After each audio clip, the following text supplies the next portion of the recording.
Welcome to the RPTM podcast, the show that breaks down the myths of monolithic history and tells our story through multiple lenses.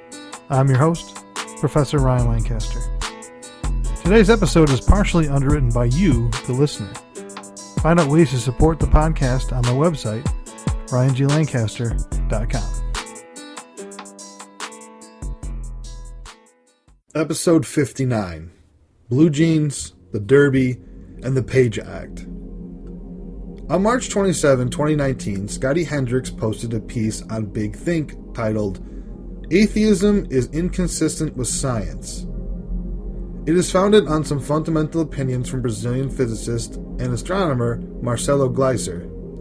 Dr. Gleiser looks at people living on a, quote, island of knowledge in the middle of an ocean of the unknown.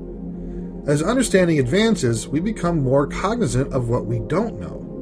The dichotomy of learning is that as it grows and the borders between the known and the unfamiliar shifts, you inevitably start to ask inquiries that you didn't think or couldn't even ask earlier. Dr. Gleiser makes a fair point about not declaring to know more than you do and the necessity for a bit of unpretentiousness. We should not be too proud of what we know and be open to the idea that we might find something hereafter that changes. Everything isn't without precedent. Distrust of the assertion that, quote, X doesn't exist is also crucial in history since X might eventually show up. Dr. Gleiser doesn't want to prevent people from pursuing agreeable causes of events. Many histories are founded on this aim to streamline the past and bring things together. But on the other hand, the blank statement that there could be a complete record of historical understanding is fundamentally faulty from a historical standpoint. This idea of finality is just an attempt to turn history into a sacred design. In the past few years, history has scarcely left the headlines. In particular, there have been a fervent and often heated argument of how we celebrate people and circumstances of the past, and about the suitableness of sculptures and monuments inherited from earlier generations. It's a complicated subject, and as stewards of history, it's only fitting that we confront it. For instance, Columbus's legacy has been critically examined and, in the process, tainted. Growing up as a boy, I was taught that Columbus was an astute adventurer. Today, we are inundated with stories of his shameful exploits. Columbus was no martyr. He was a tragic outcome of his period and his era. But the established theocratic historical society does not wish to poke and provoke events considered settled. Luckily, there are many willingly and openly challenging the status quo and avoiding the brand of heretic. The analysis is not about the definitive answer, but the method of discovery. It's what you find along the way that counts as inquisitiveness that moves the human soul along. Lowry War. The Lowry War was a conflict in and around Robeson County, North Carolina, from 1864 to 1874 between a group of primarily Native American outlaws and civil local, state, and federal authorities. The conflict is named for Henry Berry Lowry, a Lumbee who led a gang of American Indian, white and black men who robbed area farms and killed public officials who pursued them. Banditry in Robeson County emerged during the later stages of the American Civil War, as free persons of color hid in local swamps to avoid being conscripted for labor to support the war effort and stole food to survive.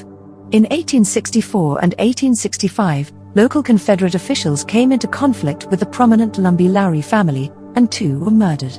A Confederate Home Guard detachment subsequently executed 2 Lowrys for alleged possession of stolen goods and arrested Henry Berry Lowry on murder charges. He later broke out of jail and avoided the authorities by hiding in swamps with a group of associates known as the Lowry Gang.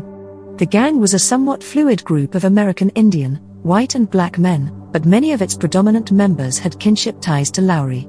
New public officials brought in during Reconstruction initially sought a peaceful solution to the problem, but this ended after the gang killed a former sheriff during a robbery in 1868. Over the following years, the gang committed various robberies, often targeting plantations. Declared outlaws by the state government were pursued by posses and county militiamen, typically eluding them in swamps and killing some of their pursuers. Some gang members were captured but successfully escaped detention. The state of North Carolina ultimately placed large bounties on the core gang members, with a reward of $12,000 being offered for the capture or killing of Lowry. Elements of the 4th Regiment U.S. Artillery were dispatched several times to assist the local authorities.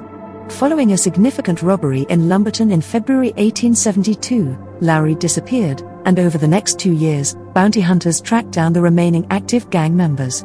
Throughout the conflict, the Lowry gang was implicated in the deaths of 22 people, while one of its members was arrested and executed, and several others were killed. The affair attracted significant regional and national media attention.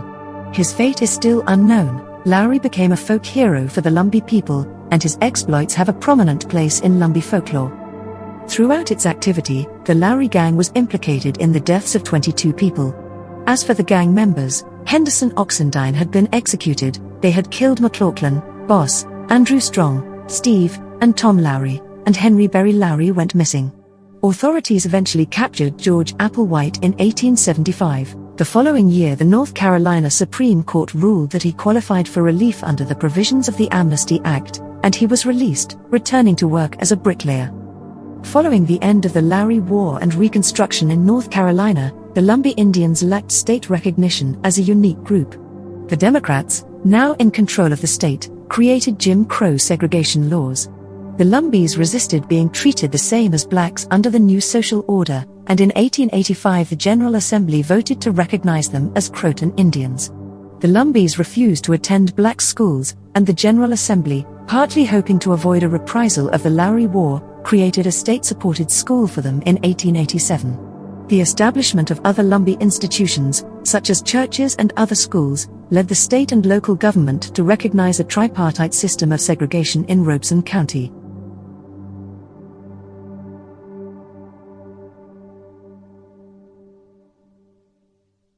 Resumption Act.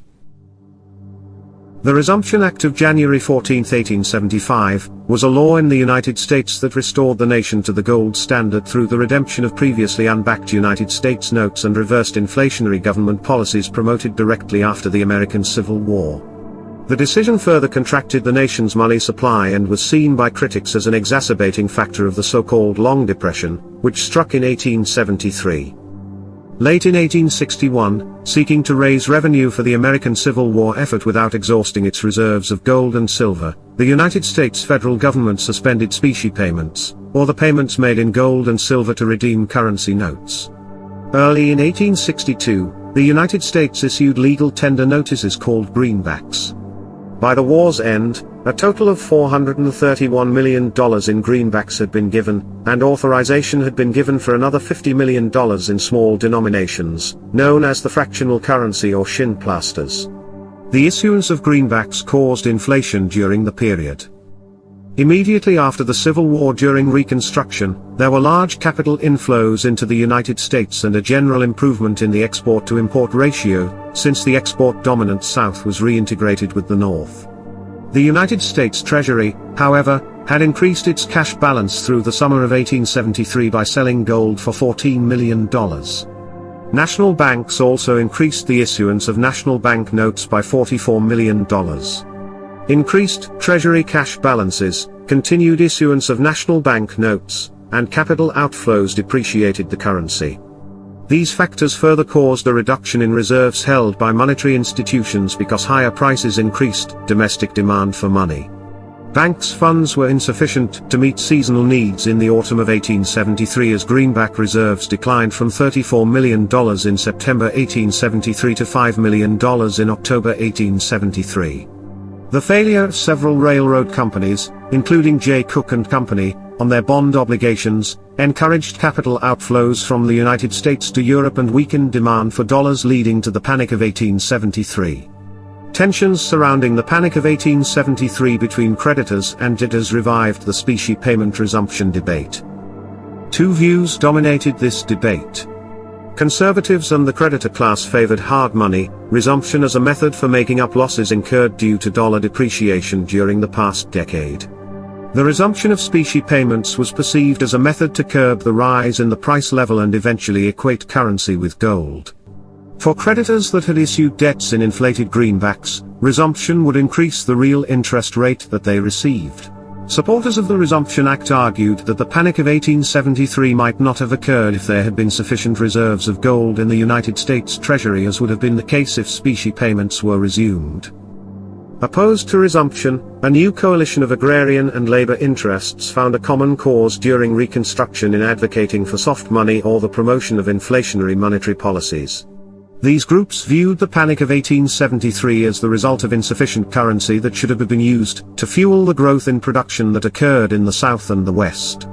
These regions relied on cheap money, that is, low interest rates, to be able to continue to grow. Other soft money advocates included gold speculators and the railroad industry. Collis P. Huntington and other railroad leaders called for further greenback issuance, considering harsh business conditions that made honoring debt obligations difficult. Opponents of the Resumption Act also argued that many debt obligations were made in an environment in which a premium existed on gold, that is, inflation in the currency in the previous decade made gold relatively more valuable than currency. Resumption entailed up to a 50% increase in debt obligation if gold and currency equalized. For manufacturers, the rising price of gold made domestic prices cheaper relative to import prices, since many European currencies, including sterling, were fixed to the cost of gold. Hence continued inflationary measures, such as further issuance of greenbacks, artificially supported domestic industries. Hard and soft money interests often crossed party lines, although a more significant portion of Democrats were hard money advocates.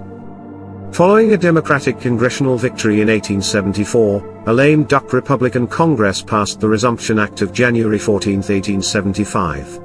It required the Secretary of the Treasury to redeem greenbacks in specie on demand on or after January 1, 1879. The Act, however, did not provide a specific redemption mechanism. The Act, though, did allow the Secretary of Treasury to acquire gold reserves either via any federal surpluses or the issuance of government bonds. An established gold reserve allowed daily variations in specie flows and facilitated resumption. The Act abolished the seigniorage fee on coining gold and substituted silver for any existing fractional currency. The Resumption Act set no limit on the number of national banknotes that could be issued. This idea became known as free banking. This provision led many conservatives to believe that the Act was inflationary. However, the Resumption Act also required that greenbacks be retired in a proportion of 80% of new national banknote issues, which in theory aimed to contract the money supply and hence encourage dollar appreciation such that gold and currency might equate. However, in practice, the effect was mild. The total quantity of greenbacks in circulation fell from $382 million at the end of 1874 to $300 million following the passage of the Resumption Act. The Resumption Act was hotly debated during the 1880 presidential election, with most Western politicians opposing it. Specie payments finally resumed during the presidency of Rutherford B. Hayes. Aided by the return of prosperity in 1877, Secretary of the Treasury John Sherman accumulated a gold reserve to be redeemed for existing greenbacks, mostly from European transactions. Sherman earmarked a redemption fund by January 1, 1879, that amounted to $133 million acquired from the sale of bonds to Europe and Treasury surplus. However, when people found greenbacks to be on par with gold, they lost their desire for redemption.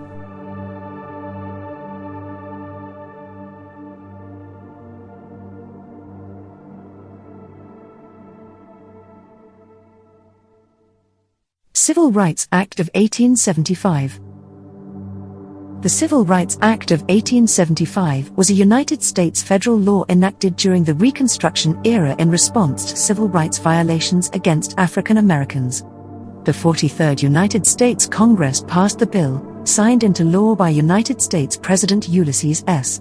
Grant on March 1, 1875. The act was designed to protect all citizens in their civil and legal rights, providing equal treatment in public accommodations and public transportation and prohibiting exclusion from jury service. It was initially drafted by Senator Charles Sumner in 1870 but was not passed until shortly after Sumner died in 1875. The law was not effectively enforced, partly because President Grant had favored different measures to help him suppress election-related violence against blacks and Republicans in the southern United States. The Reconstruction ended with the resolution of the 1876 presidential election, and the Civil Rights Act of 1875 was the last federal civil rights law enacted until the passage of the Civil Rights Act of 1957. In 1883, the Supreme Court ruled in the civil rights cases that the public accommodation sections of the Act were unconstitutional, saying Congress was not afforded control over private persons or corporations under the Equal Protection Clause. Parts of the Civil Rights Act of 1875 were later readopted in the Civil Rights Act of 1964 and the Civil Rights Act of 1968, both of which cited the Commerce Clause as the source of Congress's power to regulate private actors. The bill was drafted early in 1870 by the United States Senator Charles Sumner, a dominant radical Republican in the Senate, with the assistance of John Mercer Langston, a prominent African American who established the law department at Howard University. The bill was proposed by Senator Sumner and co-sponsored by Representative Benjamin F. Butler, Republican from Massachusetts, in the 41st Congress of the United States in 1870. Congress removed the coverage of public schools that Sumner had included. The act was passed by the 43rd Congress in February 1875 as a memorial to honor Sumner, who had just died. It was signed into law by United States President Ulysses S. Grant on March 1, 1875. President Grant wanted an entirely different law to help him suppress election-related violence against blacks and Republicans in the South. Congress did not give him that but instead wrote a rule for equal rights to public accommodations passed as a memorial to Grant's bitterest enemy, the late Senator Charles Sumner. According to historian John Hope Franklin, Grant never commented on the 1875 law and did nothing to enforce it. Grant's Justice Department ignored it and did not send copies to U.S. attorneys, says Franklin, while many federal judges called it unconstitutional before the Supreme Court shut it down. Franklin concludes regarding Grant and Hayes administrations, the Civil Rights Act was never effectively enforced. Public opinion was opposed, with the black community in support. Historian Rayford Logan, looking at newspaper editorials, finds the press was overwhelmingly opposed. The Civil Rights Act of 1875 was the last federal civil rights bill signed into law until the Civil Rights Act of 1957, enacted during the Civil Rights Movement. The Supreme Court, in an 8-1 decision, declared sections of the Act unconstitutional in the civil rights cases on October 15, 1883. Justice John Marshall Harlan provided the lone dissent. The court held the Equal Protection Clause within the 14th Amendment prohibits discrimination by the state and local government. Still, it does not give the federal government the power to prohibit discrimination by private individuals and organizations. The court also held that the 13th Amendment was meant to eliminate the badge of slavery but not to prohibit racial discrimination in public accommodations. The Civil Rights Act of 1875 is notable as the last major piece of legislation related to Reconstruction that Congress passed during the Reconstruction era. These include the Civil Rights Act of 1866, the 4 Reconstruction Acts of 1867 and 1868, the 3 Enforcement Acts of 1870 and 1871, and the 3 constitutional amendments adopted between 1865 and 1870. Congress later readopted provisions contained in the Civil Rights Act of 1875 during the Civil Rights Movement as part of the Civil Rights Act of 1964 and the Civil Rights Act of 1968. The 1964 and 1968 Acts relied upon the Commerce Clause contained in Article 1 of the Constitution of the United States rather than the Equal Protection Clause within the 14th Amendment.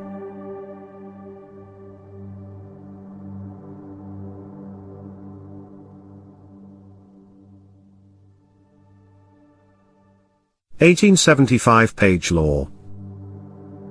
The Page Act of 1875 was the first restrictive federal immigration law in the United States, which effectively prohibited the entry of Chinese women, marking the end of open borders.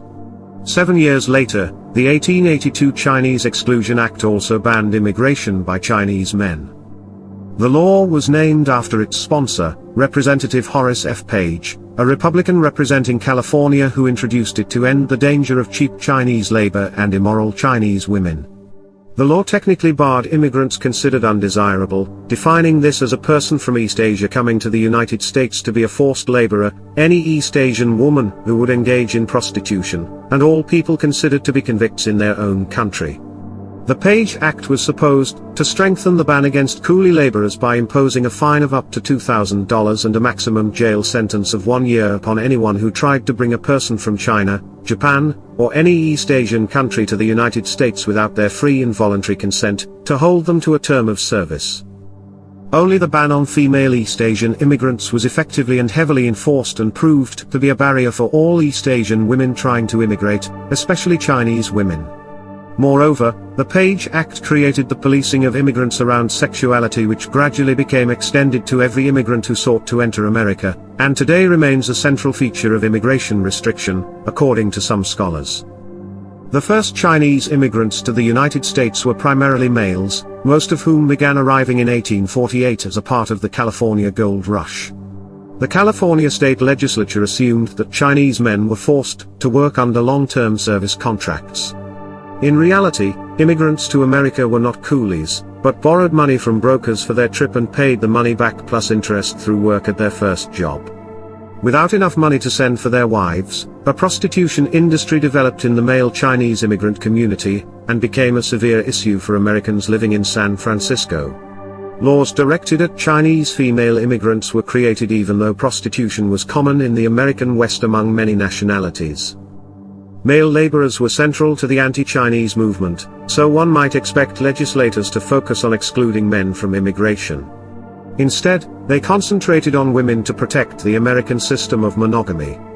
Both Chinese male coolies and Chinese female prostitutes were linked to slavery, which added to the American hatred toward them since slavery, and the United States abolished involuntary servitude in 1865. Therefore, the number of immigrants entering the U.S. from China during the Page Act's enforcement exceeded the total for any other 7-year period, before the Exclusion Act in 1882, by at least 13,000. Still, the female population dropped from 6.4% in 1870 to 4.6% in 1880. Furthermore, the American Medical Association believed that Chinese immigrants carried distinct germs to which they were immune, but from which whites would die if exposed. This fear became concentrated on Chinese women because some white Americans believed that germs and diseases could most easily be transmitted to white men through the labor of Chinese prostitutes. During difficult times in China, women and girls were sold into domestic service, concubinage, or prostitution. Some Chinese men had a wife and a concubine, usually a lower-class woman obtained through purchase and recognized as a legal family member. A woman's status depended on her relationship with Chinese men. First wives enjoyed the highest status, followed by second wives and concubines, followed by several classes of prostitutes. An additional concern was that the children of Chinese couples would become U.S. citizens under the 14th Amendment, and their cultural practices would become a part of American democracy. As a result, the Page Law responded to what were believed to be serious threats to white values, lives, and futures. California state laws could not exclude women for being Chinese, so they were crafted as regulations of public morals, yet the laws were still struck down as impermissible encroachment on federal immigration power. However, the Page Law sailed through Congress without any expressed concerns about having a federal law that racially restricted immigration or violated the Burlingame Treaty of 1868, which allowed free migration and emigration of Chinese people, because Americans were focused on protecting the social ideals of marriage and morality. The American consul in Hong Kong from 1875 to 1877, David H. Bailey, was put in charge of regulating which Chinese women were actual wives of laborers, allowed to travel to the United States, as opposed to prostitutes. Bailey set up the process with the Hong Kong authorities and the Tsinghua Hospital Committee, an association of the most prominent Chinese businessmen in Hong Kong. Before a Chinese woman could immigrate to the United States, she had to submit an official declaration of purpose in emigration and personal morality statement, accompanied by an application for clearance and a fee to the American consul. The declaration was then sent to the Tsinghua Hospital Committee, who would carefully examine and report each woman's character to Bailey. Also, a list of the potential emigrants was sent to the government in Hong Kong for investigation. In addition, the day before a ship sailed to America, Chinese women reported to the American consul for a series of questioning. According to the American consul, the Chinese women who passed these questions were then sent to be questioned by the harbor master on duty. He would ask the women the same questions to catch liars, but if the women were approved, they were then allowed to board the steamer to America. Once on board the ship, the women were questioned again. The first year that Bailey was assigned to differentiate wives from prostitutes, he did not yet have the assistance of the Tunghua Hospital Committee, and 173 women were allowed to sail to California. He was disappointed with that figure and granted only 77 women passage in 1877. In 1878, under the authority of American Consul Sheldon Loring, 354 women arrived in the U.S., which was a substantial amount compared to John S. Mosby's grant of fewer than 200 women to be sent to the U.S. from 1879 to 1882. Upon their arrival in San Francisco, Colonel B., the American consul for the Chinese, would observe the documents with photographs of each woman included and asked her the same questions she had heard in Hong Kong. If women changed their answers to the questions, did not match their pictures, or had incomplete paperwork, they could be detained and sent back to Hong Kong. As a result, from 1875 to 1882, at least 100 and possibly several hundred women were returned to China. The process was shaped by the larger, explicit assumption that Chinese women, like Chinese men, were dishonest. Photographs were used to identify the Chinese women through each stage of the examination process to ensure that unqualified women would not be substituted for women who were adequately questioned at any time. Chinese women were subject to this identification method before any other immigrant group because of the threat of their sexuality to the United States. In addition to all the questioning regarding a woman's character, there were detailed questions about Chinese women's fathers and husbands. Therefore, these women were subject to this because officials accepted that male intentions and actions were more likely to determine a woman's sexual future than her actions and intentions. Chinese women had to demonstrate that they grew up in respectable families and that their husbands could afford to support them in the United States. Also, the appearance of the body and clothing supposedly offered a range of possible clues about the inner character, on which some officials drew when trying to differentiate prostitutes from real wives.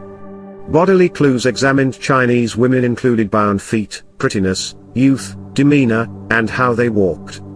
However, differentiating real wives from prostitutes was virtually impossible. Conversely, men faced more lenient restrictions and were not required to carry photographs, nor to match photographs that had been sent in advance to San Francisco port authorities. Most Chinese women who immigrated to the U.S. in the 1860s and the 1870s were second wives, concubines in polygamous marriages, or prostitutes, but not all Chinese women worked as prostitutes. Enforcement of the Page Act resulted not only in fewer prostitutes but also the virtually complete exclusion of Chinese women from the United States.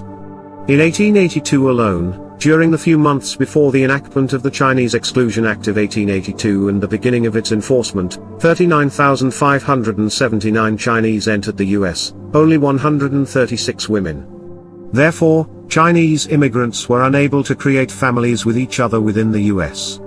The Page Act was so successful in preventing Chinese women from immigrating and consequently keeping the ratio of females to males low that the law paradoxically encouraged the very vice it purported to be fighting: prostitution.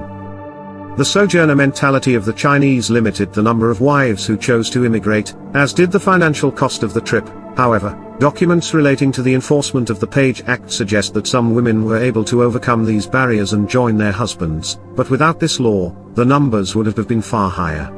All the evidence suggests that the women who survived this ordeal were most likely the wives of Chinese laborers because they would have possessed the determination needed to endure the questioning, while importers of prostitutes might have been reluctant to risk prosecution. Yet, this is difficult to conclusively prove, as the cost of immigration as well as possible bribes paid to American consuls would have created a more significant hardship for the wives of immigrants who possessed limited resources than for the wealthy Tongs who sent prostitutes to the US, therefore.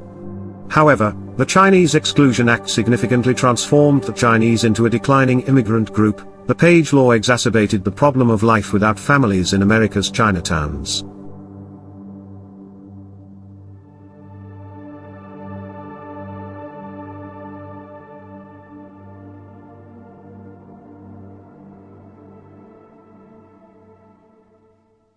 Kentucky Derby.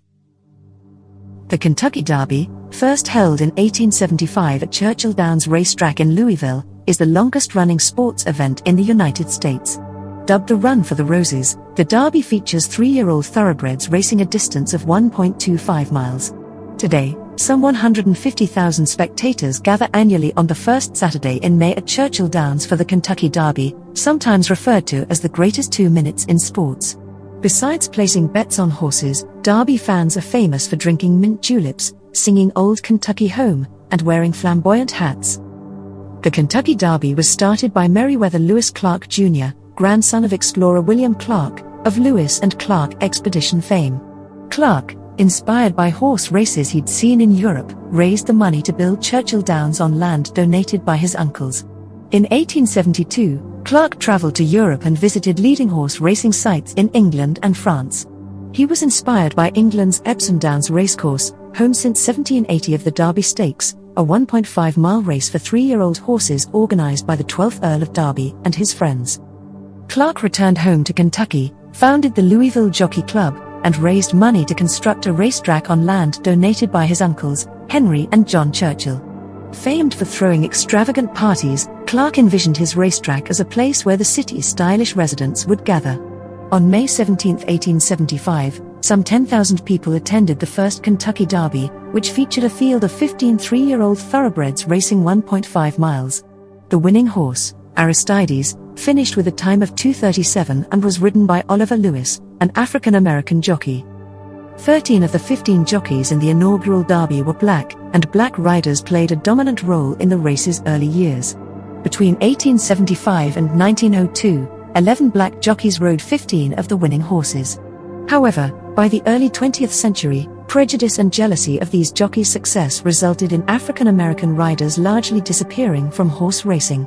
Jimmy Winkfield, the last black jockey to win the Derby, did so in 1901 and 1902. Another change to the Derby that occurred in its early years was the shortening of the race. In 1896, following complaints by some members of the racing community that the distance was too long, the event was reduced from 1.5 miles to 1.25 miles, the length it remains today.